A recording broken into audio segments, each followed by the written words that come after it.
கிராமத்தில் வேலியோரத்தில் பார்த்தா நிறைய படர்ந்து கிடக்குங்க அந்த மூலிகை. இது வந்து ஒரு சளிக்கு ஒரு அருமருந்துன்னு தாங்க நம்ம சொல்லணும். முசுமுசுக்கை இலை இது அப்படி சொரசொரப்பாக இருக்கும். தண்டு இலை எல்லாமே எவ்வளவு சளிக்கட்டாக இருந்தாலும் அது வந்து இந்த இலையை நாம் உள்ளே எடுத்துக்கும் போது இந்த சளியெல்லாம் வெளியேற்றிடும். இப்போ நம்மளுக்கு இருமல் இருக்குது அப்படின்னா அந்த இருமல் சிரப்பு குடித்தோம் அப்படின்னா சில பேருக்கு அந்த இருமல் நின்று போயிடுங்க. ஆனால் சில பேருக்கு அது கேட்காதுங்க. தொடர்ந்து இருமிக்கிட்டே தான் இருப்பாங்க.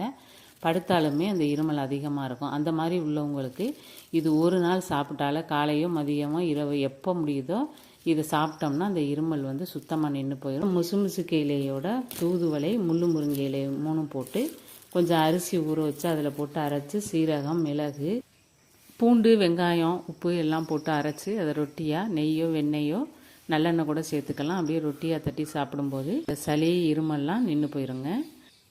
ஹேர் ஆயில் ப்ராடக்ட் வாங்கும்போது இந்த சீட்ஸ் எல்லாம் உங்களுக்கு ஃப்ரீயாகவே வந்துடும். வேணுங்கிறவங்க வாட்ஸ்அப்பில் ஆர்டர் போட்டு வாங்கி